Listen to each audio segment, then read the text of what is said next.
Hello, and thank you for joining me. I'm Kathy Alm, CEO of PATH International, and I'm very pleased to bring you this free member benefit to help guide you in planning for the new normal while navigating the current reality. Staff leaders and boards face more uncertainty today than we have in decades. Planning for the new normal while navigating the current reality takes strength, care, collaboration, and an ability to look beyond the immediate needs to the future. The PATH International Office has received many inquiries, heard great success stories, and facilitated a number of free webinars and recordings such as this one to assist you as we continue as an industry to address the needs of more than 64,000 people throughout the world with special needs. All of those resources, including this one, can be found on our website under COVID-19 resources. At the heart of what we do, it's you, the amazing professionals of PATH International, who diligently work to transform the world of people with special needs every day. This webinar is offered to provide information and support to you as you continue your important work. Successful leaders and organizations are always scanning the horizon for opportunities and threats. Now more than ever, you need that ability to look beyond the immediate to the future. We do not yet know what the new normal will be like. The reality is that economic recovery may take anywhere from 18 months to 3 years. We've already seen that this will vary by region and state, urban and rural. We can see more clearly now that the entire country will be affected on a level we have never seen before. So what is the best path to the next normal? We have the old normal, the new current normal in response to COVID-19, and the next normal. We left behind the old normal when we had to shut down and/or shelter in place and work from home.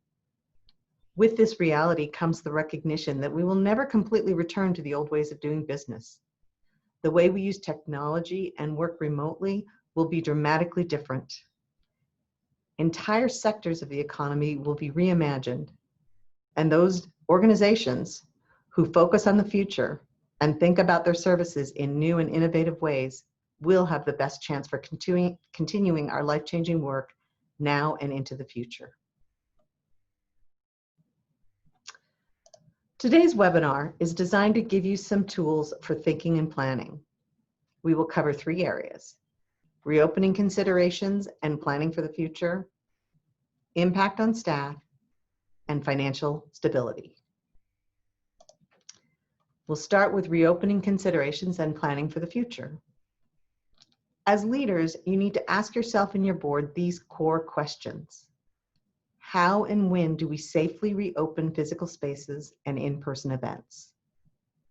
Do we need to reimagine who we are and how we engage with our participants, volunteers, and supporters? Will your staff have the right skills for the next normal? And does your organization have the resilience to handle any future crises? Having a framework to help assess where to focus, how to determine readiness to reopen safely, and a plan for the new normal, including the possibility of shutting down in-person events again, is key. But don't try to do everything at once. Consider this structured, phased approach. Stabilize, reopen, and evolve. Most of you have been in phase 1, stabilize. Mitigating short-term risks, responding to the crisis by shutting down in-person operations, and figuring out how to care for your horses and staff and provide some services remotely. Many of you in this phase did a good job of reaching out to your supporters to ensure ongoing financial support during this unprecedented time. Some of you have begun the reopening process. It is critical to assess if, when, and how to return to the workplace and begin in-person services. This includes planning the logistics and communications while protecting and informing participants, staff, and volunteers. This is definitely a time to use your adaptive muscle. Since I know that many of you are in the middle of a phased reopening, I wanted to include a communication from Brian McQueenie, CEO of Right On Therapeutic Horsemanship in California. His letter is a great example of clear communication to volunteers and participants sharing the guidelines they have developed for a phased reopening. It also provides a great example of what a phased reopening might look like. In addition, I've also included a reopening plan document from Right On Center for Kids in Texas. To see these documents, click on the links provided in the email about this presentation, and make sure that you are considering or have considered local, regional, and state guidelines, as well as assessing the risk to your participants, volunteers, and staff for your reopening. Phase 3, evolve. Recognize the changes that the pandemic has brought to your center, your services, and the industry. Accelerate digital transformation to operate more efficiently, personalize engagement with your constituents, and get creative on how to deliver on your mission with limited in-person engagement and the need for protocols, ongoing protocols, to protect everyone from COVID-19. Creativity is the key as you navigate opening, possible resurgence, and need to shut down again, and developing a program that serves your participants and keeps them engaged. Do you have a plan in place if someone at your center tests positive for COVID-19? As an example, I've also included in the email message for this presentation a link to Right On Center for Kids policy for exposure and/or confirmation of COVID-19. Are you thinking about the long-term effects of local and regional social distancing rules, economic downturn, no in-person fundraising events? Ask yourself, can we reinvent how we serve participants? Is there a way to safely reduce the number of volunteers needed for a therapeutic writing lesson? Is the risk of COVID-19 greater than the risk of stretching a participant's independence? Collaborate with other centers on ideas. You can see a previous webinar on our creative programming, which you can find on the Path International website under COVID-19 resources. Reach out to your region rep or state chair. Many of them are holding regular networking events via Zoom, where members are learning from each other and helping each other think creatively about programming. Use surveys and virtual conversations with your participants, volunteers, and donors to stay connected and tap their creativity. Ask them their opinions on how you can fulfill your mission with social distancing guidelines in place. Give staff an ongoing opportunity to share their ideas and their experiences. Take care of your staff's mental health and well-being. Are you seeing more staff drop off because of stress or concern about safety? Path International now represents over 6,000 individuals and over 750 centers in the EAT industry. On an ordinary day, many of them are overworked, underpaid, and juggling many equine and family responsibilities. It's a formula for stress in the best of times. Where there's an emergency, fire, flood, accident, or illness, adrenaline kicks in and enables us to accomplish amazing things in short order. But over time, the wear and tear of chronic stress begins to show. We must prepare our organizations and our staff for what will be most likely a long crisis. So let's talk about the impact on staff. I want to share some concepts from an article in the Harvard Business Review by Marata Wedelsborg, an executive advisor to senior level leaders and teams, and someone who has also practiced clinical psychology. The impact on staff, according to this article, can be seen in 3 phases: emergency, regression, and recovery. The first phase, emergency. People feel energized. Responding to the crisis, they're energized by the challenge. We're energized by the freedom to focus on what is critical and not have so many competing priorities. The goal is very clear: how to get through the crisis in one piece. Everyone is united around this goal. Everyone feels full of purpose. The next phase is regression. People get tired, they lose their sense of purpose, start fighting about the small stuff, forget to do basic things like eat or drink, or they eat or drink too much. The concept of regression comes from developmental psychology and describes how people roll back to a less mature stage when faced with pressure. Regression is one of the mind's ways to defend itself from confusion and insecurity by retreating to an emotional comfort zone. This can be the most dangerous phase for teams. It comes after you've responded to the emergency and are now operating in a more day-to-day, possibly monotonous way. Monotony can be much more stressful than responding to an emergency and the newness that comes with that. The regression phase is very uncomfortable. It may be characterized by being tired mentally or physically, having an urge to withdraw, having a temper flare uncharacteristically, but you cannot skip this important stage. Rather, you'll need to move through it. So what do we do? How do we protect ourselves and our staff from this chronic stress? Here are 3 steps to moving from regression to recovery. Think about resetting your team structure and assign new responsibilities to capable team members, allowing them to cross-cut stale hierarchies, rigid role definitions, and red tape. Calibrate your team's emotions. Create an environment where it is safe and legitimate to be honest about their state of mind so you can begin to move forward. Use scale questioning to ascertain where team members are at. 0 means you're feeling passive and drained, and 10 feeling super re-alert and high on energy feelings.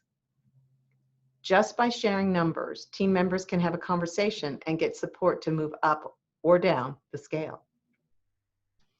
Aim beyond business as usual. Leaders should be thinking about how their center can help solve the challenges that the pandemic has brought forth. What does the service look like going forward? What are the new opportunities arising from the situation? How can your center help solve some of the problems that COVID-19 has brought, such as providing services that give relief to healthcare workers or providing education for school-aged children? Later this month, we will hold a webinar to address the issue of mental health and wellness during these unprecedented times and give recommendations on how to ease the stress on yourself and your staff. Final topic is financial stability. For many nonprofits, donations are actually up over last year as supporters have increased their support and stood strong with the organization in light of shutdowns and canceled special events. Are you communicating regularly and in a variety of methods with your supporters? Have you engaged your board in calling supporters just to check in? Do you know how your supporters are doing in their own lives? If you have been experiencing additional support, will this fade with time? Now is the time to strengthen those relationships and keep your community of support in the know about your plans and what mission delivery you can do now and in the future. I know that there continues to be uncertainty about the future. It's okay to say that. Everyone is dealing with uncertainty. In fact, it's a great way to ask your supporters for their thoughts and advice. Also be sure and reach out to your local and regional funders. Perhaps the local Rotary or other membership group is giving out special COVID-19 grants. Are your insurance carriers, such as Workman's Comp or Benefits Administrator, offering any type of relief or support? Finally, as you explore creative programming, it's important to charge a fee. Initially, many centers offered virtual programming for free as a way to stay in touch. That made perfect sense during crisis mode. But as you look to the future, it's important that your programming is financially sustainable. You can always create a strong scholarship fund through donations to assist those participants that have a need for financial support. Also, if you have a therapy program, be sure and look into telehealth. Already an American Medical Association recognized method of delivering patient services, telehealth has become a very common way to still have a physical, occupational, speech, or mental health session. Many of you have probably experienced telehealth services with your own doctors. For those therapists who typically incorporate horses into their sessions, many of them have found ways to incorporate the theme of horses, or even having a horse on screen if they had access to one, during sessions. Of course, this did not replace the in-person or horse-human interaction, but it is a way to safely provide therapy while social distancing is necessary. Remember, our participants and families are experiencing unprecedented levels of isolation and lack of access to services. The strength of your relationship, of the participants' relationship to you and to your program volunteers and horses, does carry through a virtual medium. At the heart of what we do, it is our care for others that helps transform their lives. I had an interesting moment last week as I walked upstairs to my home office. I realized that my home office space looked and felt very temporary and wasn't set up for long-term, efficient, and comfortable use. It was as if I was in denial about how long this working from home situation would continue. That gave me pause, as I realized that cognitively, I knew that I'd be working from home most days every week into the foreseeable future. But obviously, I hadn't really come to terms with that concept. Just to give you a visual, my laptop and my second computer screen were on top of boxes in order to be at the correct height. There was no clear desk space that I could use to write on because the printer and various cabling was on top of the desk, and the minute amount of open desk space that was visible was covered with things I rarely needed. That moment brought me face to face with the recognition that this isn't temporary. It is, in fact, an ongoing reality that needed to be faced and addressed. I took the first step over the weekend by making it a more usable space. I will also take the time to continually question what I need in order to make my home office my base of operations, and how this fits into the bigger question for all of the staff regarding ongoing remote work, good self-care, maintaining staff connections and culture, and keeping the focus on mission and vision, and how we continue to deliver on both to our members and credentialed professionals within the new reality of today and whatever the future may bring. I hope this presentation has given you some additional energy and ideas to develop a future for your organization that can adapt to the changing landscape and still deliver on your mission in a financially sustainable way. Everyone at Path International is here for you. Reach out. We stand ready to assist you on this extraordinary journey. Thank you, everyone, and take care.